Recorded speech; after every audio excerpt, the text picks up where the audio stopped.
এমনকি রাসূলুল্লাহ আমার কোনো উপকার করতে পারে না।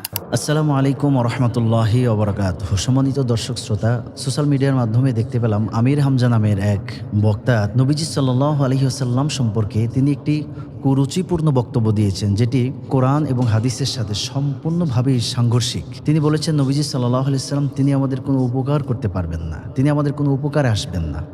অথচ যারা মদিনা মুনাওয়ারা গিয়েছেন, বাবু সালাম দিয়ে যখন ঢুকবেন আপনি দেখতে পাবেন সেখানে নবী সাল্লাল্লাহু আলাইহি ওয়াসাল্লামের পবিত্র নূরের জবান থেকে একটি হাদিস সেখানে লেখা আছে, শাফাআতি লি আহলিল কাবাইর মিন উম্মতি, যে আমার উম্মতের মধ্য থেকে যারা কবিরা গুনাহ করবে তাদের জন্য নবীজি সাল্লাল্লাহু আলাইহি ওয়াসাল্লাম শাফাত করবেন। পবিত্র কোরআন কারীমের সূরা নিসার 64 আয়াতে আল্লাহ রাব্বুল আলামিন বলেছেন, ওয়ালাউ আন্নাহুম ইযযালামু আনফুসাহুম জাউকা ফাস্তাগফিরুল্লাহ ওয়াস্তাগফারা লাহুমুর রাসূলু লাওয়াজাদুল্লাহা তাওয়াবার রহিমা।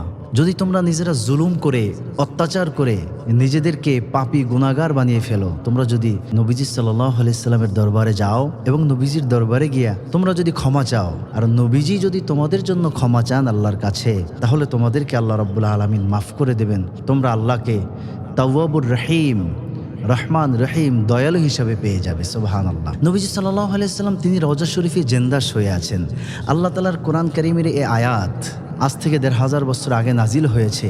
কিয়ামতের আগ পর্যন্ত কোরআনুল কারীম অক্ষত অবস্থায় থাকবে। তো নবীজি সাল্লাল্লাহু আলাইহি সাল্লাম তার দরবারে যেই যাবেন এবং সেখানে গিয়ে যদি নবীজির দরবারে তার গুনাহের জন্য ক্ষমা চান আল্লাহর কাছে এবং নবীজি যদি তার জন্য সুপারিশ করেন, আল্লাহ তাআলা তাকে ক্ষমা করে দেবেন, তাকে মাফ করে দেবেন। এই ধরনের জাহেল মৌলবী যারা, জাহেল বক্তা যারা ইসলামের বিভিন্ন বিষয় নিয়ে তারা এমন এমন কুরুচিপূর্ণ মন্তব্য করেন, এখানে ওনার বক্তব্যের দ্বারা নবী সাল্লাল্লাহু আলাইহি ওয়াসাল্লামের শাফাতকে অস্বীকার করা হয়েছে। অথচ নবীজের শাফাতকে অস্বীকার কারা করে থাকেন? ইহুদিরা করে থাকেন, খ্রিস্টানরা করে থাকেন। তো তাদের বক্তব্য আর ইহুদি খ্রিস্টানদের বক্তব্য অনেকাংশে মিলে যায়। যাই হোক বন্ধুরা, আমাদেরকে চিনতে হবে, আমাদেরকে বুঝতে হবে, ঈমান ইসলামের মূল হলো নবীজি সাল্লাল্লাহু আলাইহি ওয়াসাল্লাম। নবীজি সাল্লাল্লাহু আলাইহি ওয়াসাল্লামকে আল্লাহ তাআলা সব ক্ষমতা দিয়েছেন।